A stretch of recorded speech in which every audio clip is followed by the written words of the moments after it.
My channel toppers target. दोस्तों I hope आप सभी बढ़िया होंगे, ठीक ठाक होंगे। तो क्लास 11th के जो स्टूडेंट हैं उनकी हमें कंप्लेंट आ रही थी कि मैम हमारी क्लास स्टार्ट नहीं हो रही है, जबकि क्लास 12th की क्लासेस प्रॉपरली चल रही हैं। तो उन्हीं की डिमांड पर, उन्हीं की कंप्लेंट को ध्यान में रखते हुए हम क्लास 11th की क्लासेस को आज से स्टार्ट करेंगे और क्लास 11th का लेक्चर आज से कंटिन्यू रहेगा। सबसे पहला हम जो लेक्चर ले रहे हैं वो मैथ्स से ले रहे हैं। मैथ्स का जो है पहला चैप्टर समुच्चय, हम यहाँ से शुरुआत कर रहे हैं और आज से क्लास 11th का भी लेक्चर कंटिन्यू आता रहेगा। चलिए, सबसे पहला चैप्टर क्लास 11th का क्या है? समुच्चय, सेट्स। तो ये चैप्टर आपके लिए थोड़ा सा नया है, मैं पहले ही बता देती हूँ कि जो समुच्चय चैप्टर है आपके लिए बिल्कुल नया है। आपने पहले शायद इसके बारे में पढ़ा ही नहीं होगा या थोड़ा बहुत पढ़ा ही होगा, लेकिन फिर भी ओवरऑल मिला के नया है। लेकिन नया होने का ये मतलब नहीं है कि आपके लिए थोड़ा टफ पड़ेगा, नहीं, आपके पूरे चैप्टर में पूरी जो बुक है उसमें सबसे इजी चैप्टर ये बन जाएगा। और मेरी गारंटी है कि इस चैप्टर को मैं आपका फेवरेट चैप्टर बना दूंगी। आपको इतनी बढ़िया से समझाऊंगी, इतने ढंग से बताऊंगी कि सारे के सारे चीज़ें आपको याद हो जाएगा इसी क्लास में। बस आपको करना इतना है कि क्लास को विदाउट स्किप किए पूरा वॉच करना है और साथ में नोट्स भी बनाते चलना है। अगर आप नोट्स नहीं बनाना चाहते हैं तो नोट्स मैं अवेलेबल कराऊंगी, लेकिन ये कहाँ मिलेगा नोट, ये मैं वीडियो के लास्ट में बताऊंगी। तो चलिए शुरू करते हैं। समुच्चय, जानते हैं समुच्चय क्या होता है? तो समुच्चय मतलब क्या होता है? समूह। समुच्चय का शाब्दिक अर्थ अगर कहें तो हम इसको क्या कह सकते हैं? कलेक्शन या समूह। तो समुच्चय में को क्या कहते हैं? कलेक्शन। परिभाषा इसकी चलिए देखते क्या होने कहें। समुच्चय संख्याओं या वस्तुओं का, संख्याओं या वस्तुओं का एक सुपरिभाषित समूह होता है। समुच्चय संख्याओं या वस्तुओं का एक सुपरिभाषित समूह होता है। The set is a well defined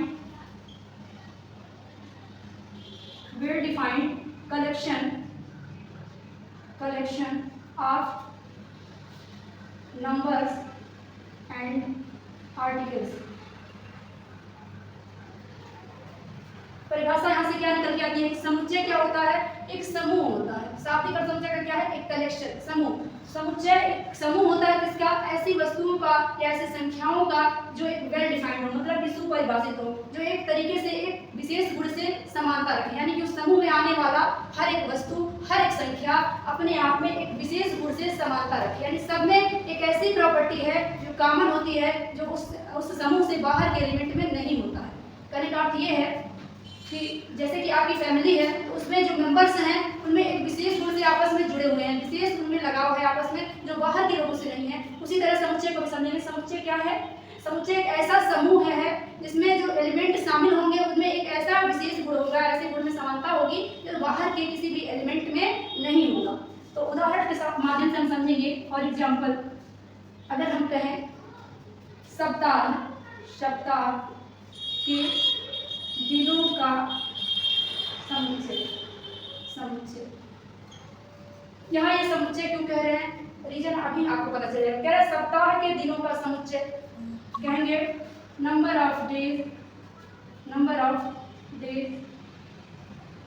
in a week. सप्ताह के दिनों का समुच्चय, इसमें क्या आएगा? अगर हम इसमें लिखने की कोशिश करें तो सप्ताह का दिन क्या होगा? हम कहेंगे सोमवार, फिर कहेंगे मंगलवार, फिर बुधवार, फिर बृहस्पतिवार, फिर क्या कहेंगे? शुक्रवार, फिर कहेंगे शनिवार, फिर लास्ट में आता है रविवार। तो जैसे ही आपसे कह दिया जाए कि सप्ताह के दिनों को बताइए, तो आप क्या कहेंगे? सोमवार से लेकर रविवार तक का नाम ले लेंगे।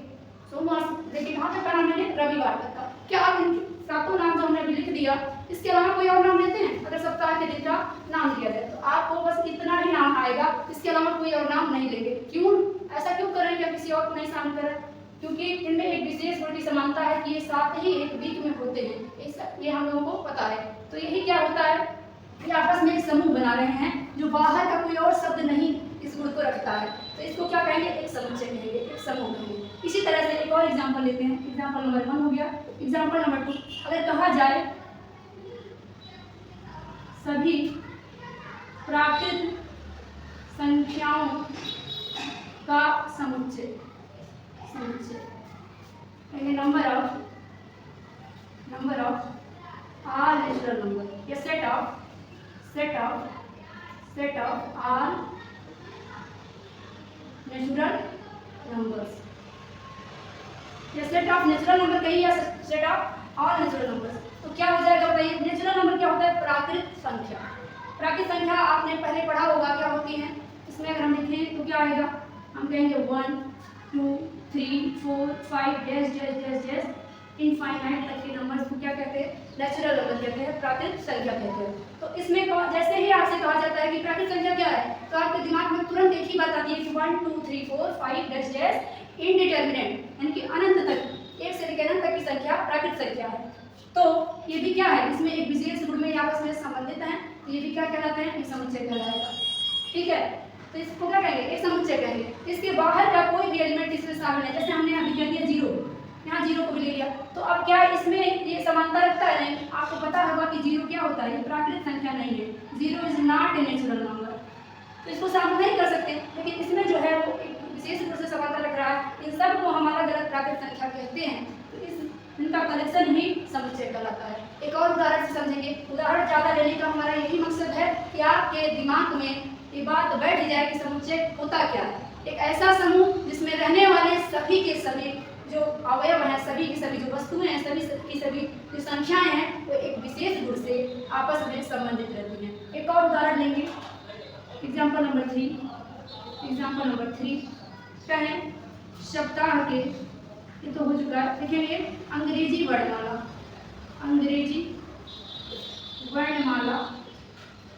के स्वरों का समुच्चय, चित्र यहाँ आ रहा है, अंग्रेजी वर्णमाला के स्वरों का समुच्चय, set of vowels in English alphabets। तो क्या कहेंगे, अंग्रेजी वर्णमाला में स्वरों का समुच्चय, set of vowels in English alphabet, यानी अंग्रेजी वर्णमाला में कितने स्वर आते हैं। अगर आपसे पूछ लिया जाए कि अंग्रेजी वर्णमाला के स्वर बताइए, तो आप क्या कहेंगे, आप फटाफट बोलेंगे कि मैम A-E-I-O-U होता है ना। कभी भी पूछ लिया जाए तो आप नहीं बोलोगे कि A-E-I-O-U अंग्रेजी वर्णमाला के स्वर हैं। तो भाई इसमें क्या ऐसी बात है जो हम इतने कोई बोले, जबकि अल्फाबेट्स में 26 अक्षर होते हैं, फिर भी हमने केवल इन 5 को लिया, क्यों, क्योंकि ये एक विशेष गुण से एक जैसे हैं, ये स्वर कहलाते हैं या वॉवेल्स कहलाते हैं। इसमें अगर हम बात करें बी को तो नहीं शामिल कर सकते हैं, तो इस कलेक्शन को क्या कहेंगे, एक सेट कहेंगे, समुच्चय कहेंगे। तो आई होप इस एग्जाम्पल के साथ आपको समुच्चय की परिभाषा समझ में आ गई होगी और समुच्चय होता क्या है ये बात समझ में आ गया होगा। तो इसी क्रम में हम आगे बढ़ते हैं। हमने जान लिया कि समुच्चय की परिभाषा क्या होती है, समुच्चय क्या होता है, इसमें हमने उदाहरण भी देख लिया। अब हम आगे बढ़ जाते हैं कि समुच्चय के अवयव क्या होते हैं। लेकिन फ्रेंड्स, मैं आपको समझाने के लिए अपने साथ कुछ ऐसी भाषा का प्रयोग करूं या अपनी क्षेत्रीय भाषा का प्रयोग करूं, तो आप इसको ज़्यादा माइंड पे मत लीजिएगा। लेकिन मेरा यहाँ पे काम सिर्फ इतना है कि मैं जो आपका सिलेबस है, जो आपका टॉपिक है, उसको इस तरीके से बताऊँ कि आपके दिमाग में सेट हो जाए, आपको चीज़ें समझ में आ जाए। तो थोड़ा सा आप भाषा को इग्नोर करिएगा और समझने की कोशिश करिएगा कि हाँ, ये समझाने के लिए प्रयोग किया जा रहा है, बाकी इससे किसी को इंटेंशन को हर्ट करना नहीं है। चलिए, समुच्चय के अवयव क्या होते हैं, एलिमेंट्स ऑफ ए सेट, किसी समुच्चय के अवयव, इस पे बढ़ते हैं। अभी तक हमने क्या जाना, समुच्चय क्या होता है, तो अभी उसमें हमने कुछ एग्जाम्पल्स दिया था, उसमें कुछ उदाहरण लिखे थे, उसमें जो परिवार के सदस्य हम शामिल करते थे वही क्या है, यहाँ अवयव है। जैसे पहले हम उदाहरण लिखेंगे इसका, जो पहले उदाहरण हमने लिया था एक सप्ताह के दिन का समुच्चय, सप्ताह के दिनों का समुच्चय, ये उदाहरण हमने लिया था थोड़ी देर पहले। और इसमें हमने क्या लिखा था, हमने कहा था सोम, मंगल, फिर बुध, फिर बृहस्पति, फिर शुक्र, फिर शनि और फिर रवि, यही लिखा था सप्ताह के दिनों के समुच्चय में। तो अब देखिएगा ध्यान से, हम इसी से समझेंगे कि समुच्चय का अवयव क्या होता है। आपका घर है, उसमें जो सदस्य रहते हैं, आपका घर एक समुच्चय है, आपका जो फैमिली है एक समुच्चय है, और उसमें रहने वाले जो लोग हैं वही एलिमेंट है। उसी तरीके से एक खड़े पूरा जो सेट है ना, इसको हम क्या कह रहे थे, कि पूरा जो समूह है इसको हम क्या कह रहे थे, कि समुच्चय है। यानी कि आपकी फैमिली है। बस इस पूरे चैप्टर को आप अपने आप पे लेकर अपने परिवार पर लेकर समझिए। तो ये पूरा सेट क्या है? समुच्चय। और इसमें रहने वाला हर एक जो सदस्य है, ये सदस्य सोमवार इसका सदस्य है इस फैमिली का, मंगलवार, बुधवार, बृहस्पतिवार, शुक्रवार, शनिवार, यही क्या है इसके एलिमेंट है, एलिमेंट है, अवयव इसे कहते हैं अवयव। आई होप क्लियर हो गया होगा कि समुच्चय के अवयव अगर कहा जाएगा तो उसका क्या मतलब है। किसी भी समुच्चय का अवयव उसमें रहने वाले प्रत्येक पदों को कहते हैं। तो अगर यहाँ से क्या बात निकल के आती है, हम कहेंगे किसी समुच्चय का अवयव या किसी समुच्चय में रहने वाले प्रत्येक पदों को समुच्चय का अवयव कहते हैं, अवयव या एलिमेंट, अवयव या एलिमेंट कहते हैं। किसी समुच्चय में जितने भी अलग अलग एलिमेंट हैं, अवयव होंगे, जितने भी अलग अलग पद होंगे, वही क्या है इसके अवयव हैं। जैसे आपकी फैमिली है, एक सेट है, तो आप उसके क्या है, एक एलिमेंट है। उसी तरीके से सेम इसको समझिएगा, एक समुच्चय जो है उसमें रहने वाले प्रत्येक टर्म्स उस समुच्चय के एलिमेंट कहलाते हैं। आप जानेंगे इसे दर्शाते कैसे हैं, कहेंगे इसे जानेंगे ई जैसी आकृति होती है लेकिन ई नहीं है, ये ई के जैसा होता है लेकिन ई नहीं है, इससे रिप्रेजेंट करते हैं, दर्शाते। किसी समुच्चय के अवयव को कैसे दर्शाते हैं, इस सिंबल से दर्शाते हैं। इस पूरे चैप्टर के अंदर ये सिंबल बार बार आएगा, हर प्रश्न में दिखेगा, तो इस बात को जरूर याद रखेंगे। ये ई जैसा जो दिखता है ना, छोटा सा ये क्या कहलाएगा, समुच्चय के एलिमेंट को दर्शाएगा।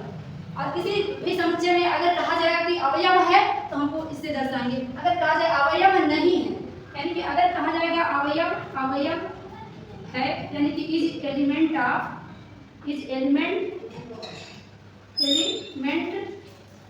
तो इसको इस सिंबल से दर्शाएंगे ई जैसा, और कहेंगे अवयव नहीं है, ये अवयव है और अवयव नहीं है अगर कहा जाएगा नहीं है, या इसको पढ़ेंगे इज नॉट एलिमेंट। इसको क्या कहेंगे, कैसे दर्शाएंगे, किसी ई को बना के इसको काट देंगे, इसी सिंबल को बना के इसको काट देंगे, तो इसे कहेंगे अवयव नहीं है, इज नॉट एलिमेंट। और इसको बनाएंगे, इसका क्या मतलब है, अवयव है, काट देंगे नहीं है, और नहीं काटेंगे तो अवयव। तो आई होप समुच्चय के अवयव क्या होते हैं समझ में आ गया होगा, और समुच्चय के अवयव को कैसे दर्शाते हैं आपको याद रहेगा। तो इसके आगे कंटिन्यू करते हैं। अगला हमारा क्या है, अगला टॉपिक यहाँ आता है समुच्चयों का निरूपण, रिप्रेजेंटेशन ऑफ सेट्स। अगला हमारा क्या है, रिप्रेजेंटेशंस ऑफ सेट्स। इसमें समुच्चयों का निरूपण यानी समुच्चय को कैसे दर्शाते हैं, कैसे इसको लिखते हैं, ये चीज हम जानेंगे। समुच्चय क्या होता है जान लिया, अवयव उसके क्या होते हैं ये भी जान लिया। अब जानना है कि समुच्चय को दिखाएंगे कैसे, दर्शाएंगे कैसे। चलो इस बात को समझते हैं। तो नंबर 1 इसमें नोट करेंगे। नंबर 1, समुच्चयों को हमेशा इस मंझले ब्रैकेट कोष्ठक में दर्शाते हैं। इस पूरे चैप्टर के अंदर आप हर जगह यही कोष्ठक देखोगे, इस मंझले कोष्ठक को हमेशा एक सेट को या समुच्चय को किसमें दर्शाएंगे, एक मंझले ब्रैकेट में दर्शाएंगे। तो इस बात को नोट रखना है। तो समुच्चयों को कैसे दर्शाएंगे, एक मंझले ब्रैकेट में।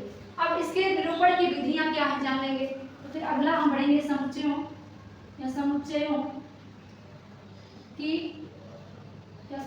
के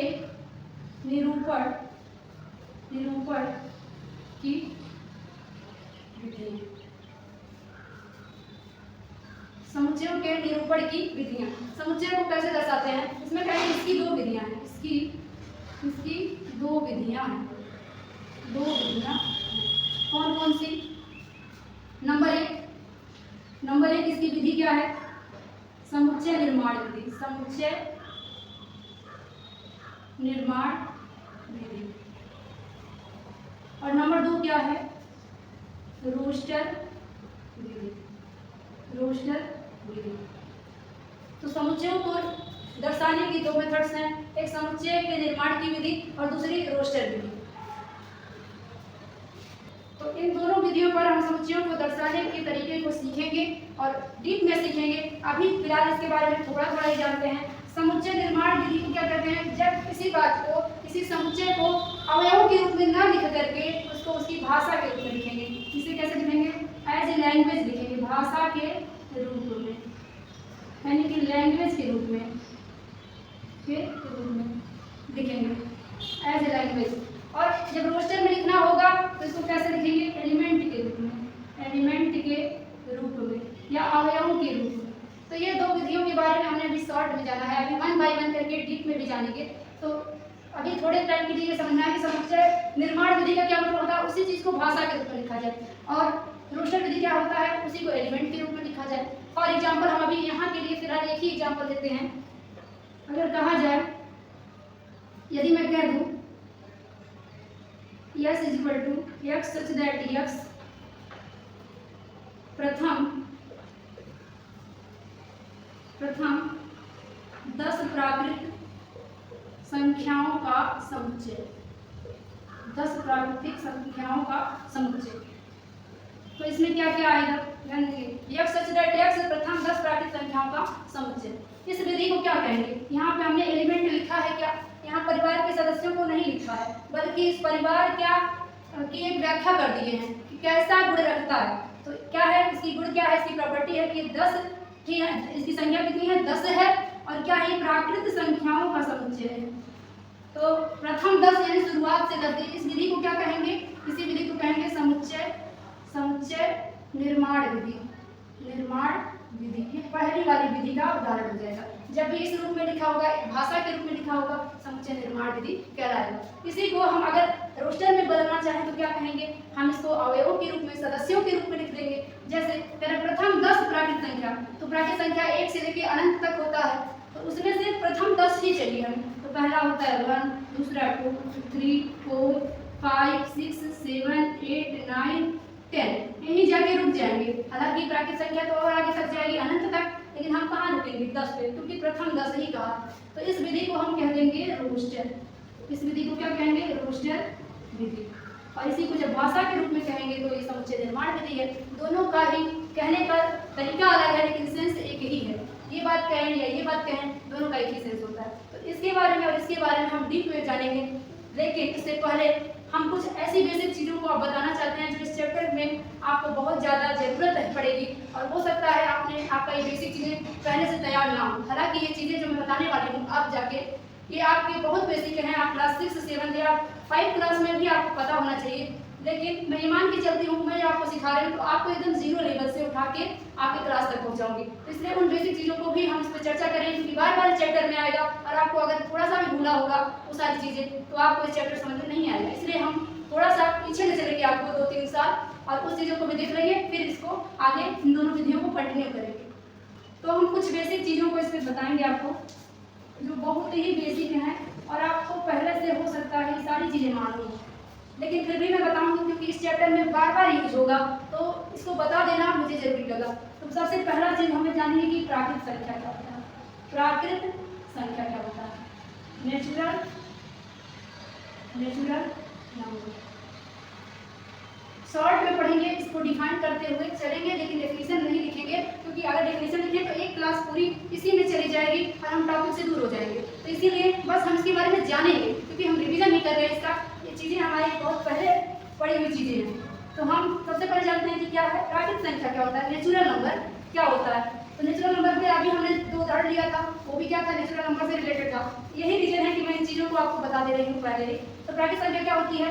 कहेंगे 1, 2, 3, 4 डैश अनंत तक की संख्याओं को क्या कहते हैं? ये प्राकृत संख्या कहलाती है।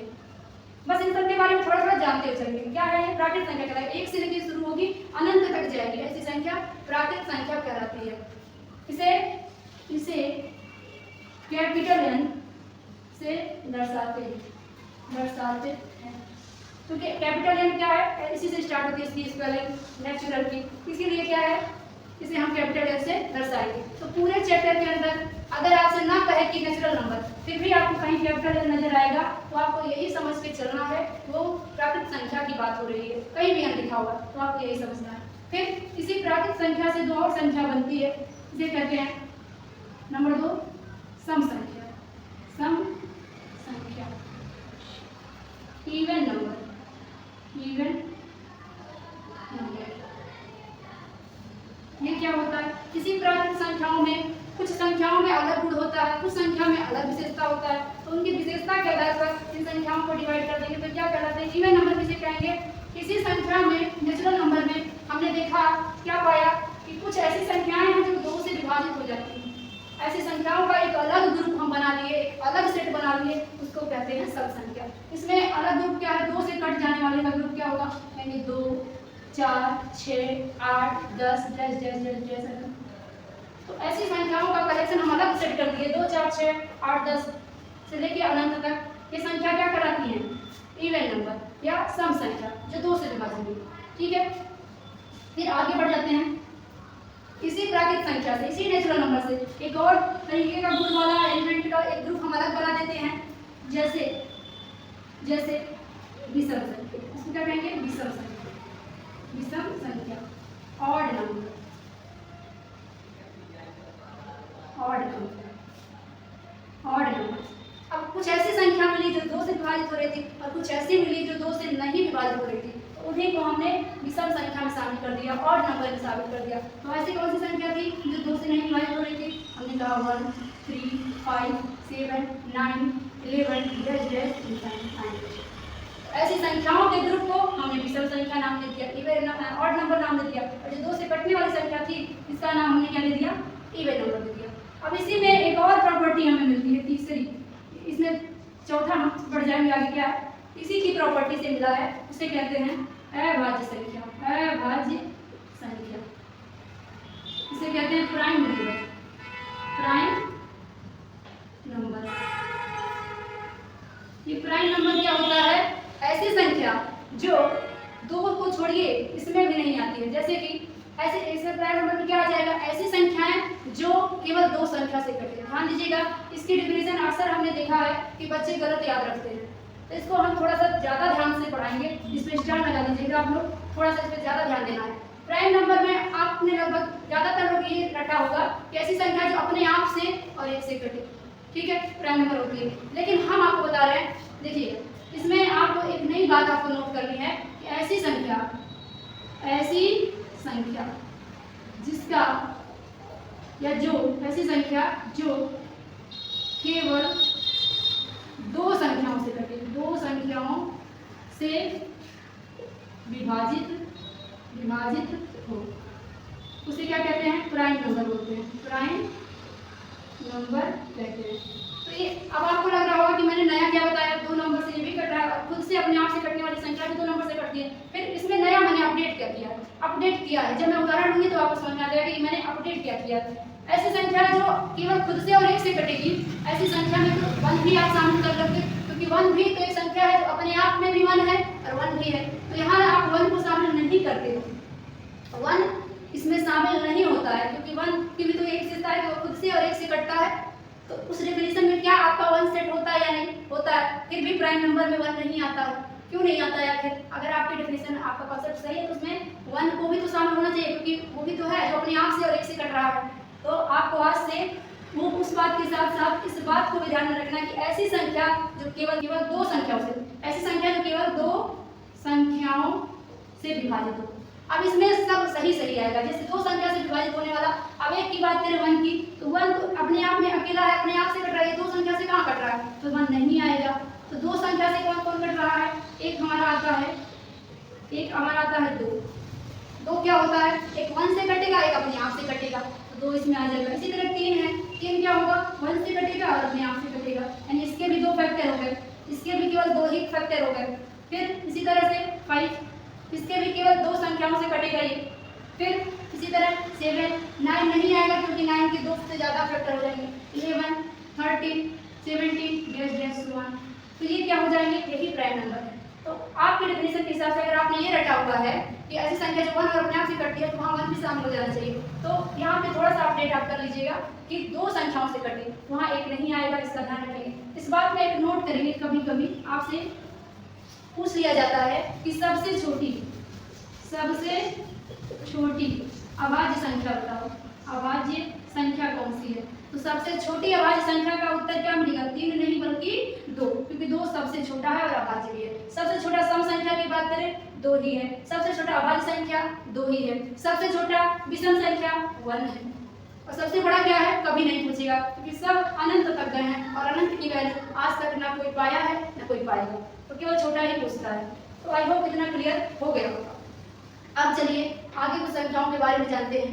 पांचवा नंबर हमारा था कि पूर्ण संख्या क्या होता है। पूर्ण संख्या क्या होता है? पूर्ण संख्या, पूर्ण संख्या कहते हैं होल नंबर। इसके बारे में भी जानते हैं। होल नंबर क्या होता है? ऐसी संख्या जो अपने आप में पूरी हो। पूर्ण, इसके नाम में इसका अर्थ है पूर्ण माने पूरा, जो अपने आप में ही पूरा होगा उसको पूर्ण संख्या कहेंगे। इसमें कौन कौन आ जाएगा? 1 धन का ऋण का दोनों, 2 धन का ऋण का दोनों, 3 धन का ऋण का दोनों, 4 धन का ऋण का दोनों, 4 डैश डैश अनंत धन का ऋण का दोनों। तो इन संख्याओं को क्या कहते हैं? होल नंबर, पूर्ण संख्या। चाहे माइनस में हो चाहे ये प्लस में है, लेकिन अपने आप में पूरे हैं, डिवाइड नहीं हुए, पॉइंट में रहेंगे तो पूर्ण संख्या नहीं होगा। बाकी सभी संख्याओं को पूर्ण संख्या कहते हैं। ध्यान रहे इसमें जीरो नहीं आता, जीरो नहीं आता है पूर्ण संख्या। होल नंबर में केवल और केवल यही आएगा, जीरो नहीं आएगा। इसी में अगर जीरो को शामिल कर दिया तो छठवां हमारा क्या बन जाएगा? पूर्णांक। पूर्णांक, पूर्णांक, इंटीजर, इंटीजर्स, इंटीजर। इंटीजर में क्या होता है? बस इसी पूर्ण संख्या में जीरो को ऐड कर लीजिए, इंटीजर तैयार है। कहेंगे प्लस माइनस, यहाँ जीरो लिखना है, अगर जीरो प्लस, इसमें क्या आएगा? 0 plus minus 1 plus minus 2 plus minus 3 dash dash plus minus infinite. इसी में जीरो को अपडेट कर दिया तो पूर्णांक बन गया, इंटीजर बन गया, और जीरो छोड़ दिया तो पूर्ण संख्या बन गया। तो फिर आई होप क्लियर हो गया होगा। अब आगे बढ़ जाते हैं 7वें पे। 7वां हमारा क्या होता है? परिमेय संख्या। परिमेय संख्या। अगले हम बढ़ जाते हैं परिमेय संख्या। इससे पहले परिमेय संख्या पे पढ़े, हम ये जानते थे कि पूर्णांक क्या होता है, पूर्णांक को दर्शाते कैसे, क्योंकि इस चैप्टर में हमें पढ़ना है। तो यहाँ पे एक और बात नोट करेंगे, पूर्णांक को जेड से दर्शाते हैं। इस चैप्टर के अंदर कहीं कैपिटल जेड दिखेगा तो हम उसका क्या अर्थ लेंगे कि पूर्णांक की बात हो रही है। कहीं एन दिखेगा कैपिटल एन, नेचुरल नंबर की बात हो रही है। जेड होगा पूर्णांक होगा। अब बढ़ते हैं आगे। आगे हमारा क्या है? अगला 7वां हमारा है परिमेय संख्या। परिमेय संख्या, इसको कहते हैं rational number. Rational number, rational number. परिमेय संख्या किसे कहेंगे? ऐसी संख्याएं जिन्हें जो p/q के रूप में हो, ऐसी संख्या जो डिविडेंड के रूप में हो, यानी p/q के रूप में हो, ऐसी संख्या को परिमेय संख्या कहेंगे, रेशनल नंबर कहेंगे। और क्या होना चाहिए? q is not equal to 0।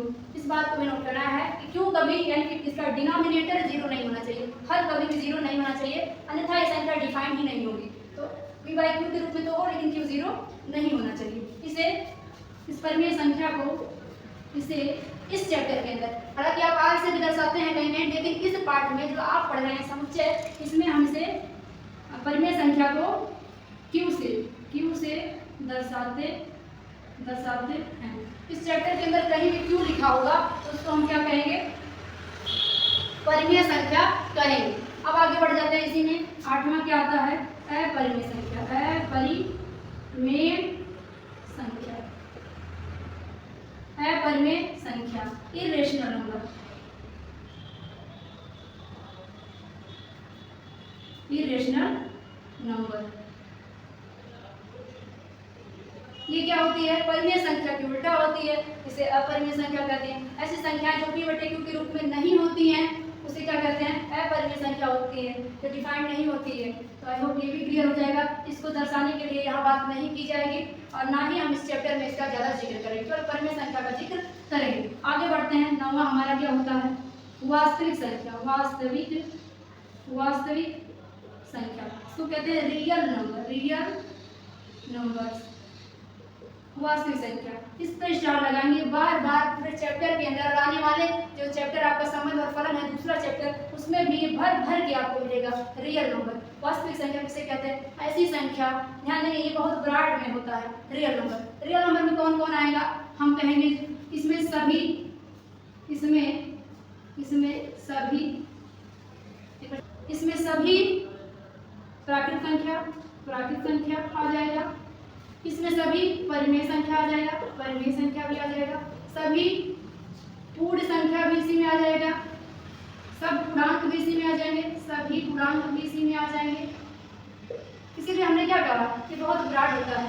जो आपका वास्तविक संख्या है इसका अर्थ बहुत ब्रॉड है, इसमें प्राकृत संख्या भी शामिल है, परिमेय संख्या भी आती है, पूर्ण संख्या और पूर्णांक भी आते हैं, यहाँ तक कि दशमलव की संख्याएं भी आ जाएंगी, सब आ जाता है।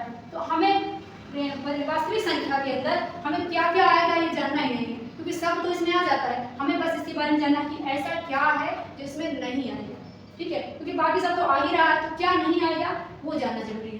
तो देखेंगे क्या नहीं आएगा, ध्यान देंगे इसमें केवल नोट में रखेंगे, नोट करेंगे कि वास्तविक संख्या में कहेंगे रूट के अंदर, कड़ी के अंदर ऋण को छोड़कर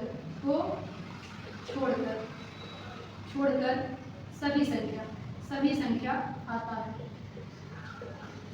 तो वास्तविक संख्या में इस बात को नोट करेंगे कि कड़ी के अंदर ऐसी संख्याओं जिसमें कड़ी के अंदर रूट में ऋण आ जाए, कड़ी के अंदर ऋण आ जाए, ऐसी संख्याओं को छोड़कर बाकी सब की सब संख्या वास्तविक संख्या होती है। कौन ऐसी संख्या है इसमें से कोई भी जिसमें कड़ी के अंदर ऋण है तो वो क्या हो जाता है?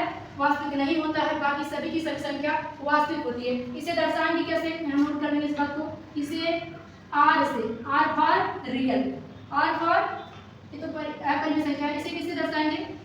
रियल नंबर को इसे आर से दर्शाते हैं, आर फॉर रियल नंबर। तो रियल नंबर को दर्शाएंगे कैपिटल आर से। आई होप इतना क्लियर हो गया होगा। आगे बढ़ते हैं। अगला हमारा उसी क्रम में क्या है? अवास्तविक संख्या, इमेजिनरी नंबर। इसका एक और नाम है, इसको हम काल्पनिक संख्या, काल्पनिक संख्या भी कहते हैं, काल्पनिक संख्या। अभी हमने इसके पहले क्या किया है? रियल नंबर, वास्तविक संख्या, उसी का ये उल्टा होता है अवास्तविक। ऐसी संख्या है जो वास्तविक नहीं होगा, अवास्तविक होगा। तो वास्तविक क्या नहीं हुआ है? हमने एक ही चीज कवर किया, कड़ी में ऋण वाली संख्या वास्तविक नहीं हुई है, तो वही इसमें आ जाएगी। कहेंगे इसमें आभासी संख्या आती है, केवल आभासी या काल्पनिक संख्या आती है। और काल्पनिक संख्या क्या होगी? वही जो क्या हो, रूट के अंदर ऋण हो। अगर रूट के अंदर ऋण है, या वन हमने इसलिए लिखा कि वन सबका मल्टीपल होता है, तो इसीलिए हम लिख दिया रूट के अंदर ऋण वाली सभी की सभी संख्या अवास्तविक या इमेजिनरी नंबर कहलाता है। इमेजिनरी नंबर की चर्चा इस चैप्टर में नहीं होगी और हमें केवल रियल नंबर का ही काम है। इमेजिनरी नंबर को आप याद रखिएगा अगले चैप्टर में, जो चैप्टर आपका क्या है? सम्मिश्र संख्या। उसमें हमें इसका चैप्टर नंबर 4 आपका है, पहले चैप्टर नंबर 5 था, अभी 4 हो गया है, क्योंकि आपका गणितीय आगमन का जो चैप्टर है वो हटा दिया गया है। तो अब चैप्टर नंबर 4 में हम पढ़ेंगे इमेजिनरी नंबर के बारे में। इस चैप्टर में इमेजिनरी नंबर को स्किप रखेंगे, ठीक है। तो ये सारे नंबर्स हैं। कुछ और चीज़ों के बारे में जान लेते हैं। धन पूर्णांक,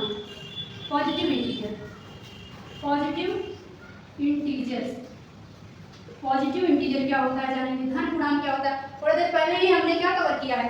थोड़ी देर पहले हमने पूर्णांक को कवर किया है। इसे जेड से दर्शाते हैं, 0 +- 1 +- 2 +- 3 डैश +- अनंत पूर्णांक कहलाता है। उसी में अगर हम कहते हैं पॉजिटिव इंटीजर यानी कि धन पूर्णांक, तो उसी पूर्णांक में जो धन वाले थे वही इसमें आ जाएंगे। तो क्या क्या धन वाला था? +1 +2 +3 +4 डैश प्लस इनफाइनाइट, इनको क्या कहते हैं? पॉजिटिव इंटीजर या धन पूर्णांक। कैसे दर्शाएंगे? कहेंगे इसे जेड से तो पूर्णांक को दर्शाते हैं कि पॉजिटिव यानी धनात्मक है, इसको प्लस बना देंगे, तो जेड प्लस से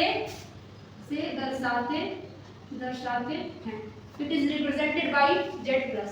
सो आई होप कि पॉजिटिव इंटीजर क्लियर हुआ होगा। फिर आगे बढ़ते हैं और आपका क्या आता है? ऋण पूर्णांक, नेगेटिव इंटीजर्स। नेगेटिव इंटीजर में क्या आएगा? उसी पूर्णांक से पॉजिटिव निकला है, उसी से जो माइनस वाले हो जाएंगे वो इसमें आ जाएंगे। तो -1 -2 -3 -4 जैसे माइनस का इंफिनिटी तक की संख्याएं क्या हो जाएंगी? ऋण पूर्णांक होगी। तो इसे किसे दर्शाएंगे, इसे पूर्णांक को z से, धन पूर्णांक को z प्लस से, माइनस पूर्णांक को क्या करेंगे, ऋण पूर्णांक को z माइनस से दर्शाते हैं, z माइनस से दर्शाते हैं। तो यहाँ पे हमारे कॉन्सेप्ट का ये जो बेसिक चीजें थी हमने आपको बता दिया। हालांकि ये आपके सिलेबस की नहीं है, ये आपको पहले से इसकी जानकारी होनी चाहिए थी, पर मैं मान के चल रही हूँ कि आप मेरे क्लास में आए हैं, मतलब आपको 0 लेवल से हीरो लेवल तक पहुँचाना है, इसीलिए मैंने ये बेसिक चीजें भी बताई हूँ। थोड़ा सा टाइम एक्स्ट्रा लगा है 10 या 12 मिनट, लेकिन ये चीजें आपके पूरे चैप्टर में सारी समस्याओं को खत्म कर देंगे। और इनको छोड़ के जाएंगे आप तो थोड़ा सा हो सकता है आप भूल गए हो कहीं पे इन संख्याओं के बारे में, तो आपको दिक्कत आती, इसीलिए मैंने पहले इसे कवर करा लिया। बाकी अपने अगले लेक्चर में हम आपको कवर कराएंगे कि आव्यूहों का निरूपण, जो 2 विधियों के बारे में हमने चर्चा किया है उसके बारे में डीप में जानेंगे, और उसी के क्रम में हम उदाहरण पे बढ़ेंगे, फिर एक्सरसाइज पे चलेंगे। हम उदाहरण के साथ ही एक्सरसाइज को कवर कराएंगे और कॉन्सेप्ट के साथ पूरा कवर किया जाएगा। तो अगर लेक्चर ये समझ में आया, पसंद में आया है आपको, तो कमेंट में मुझे जरूर अपना ओपिनियन दें कि लेक्चर से आपको कितना नॉलेज हुआ, आपने कितना सीखा। और अगर लेक्चर में आपको कुछ भी डाउट्स रह गया तो उसे भी मेंशन करिए, अपने अगले की क्लास में मैं उस पर विचार करूंगी और आपके लिए और बेहतर तरीके से समझाने की कोशिश करूंगी। कमेंट जरूर किया करिए आप, उससे हमें मोटिवेशन मिलता है, हमें पता चलता है कि हमारे स्टूडेंट को हमारे लेक्चर से समझ में आ रहा है कि नहीं, उनको सीखने को मिल रहा है या नहीं। वीडियो पसंद आया तो लाइक कर दीजिए, शेयर कर दीजिए उन दोस्तों के पास जिनको फ्री में ऐसे पूरे के पूरे सॉल्यूशन क्लास की जरूरत है।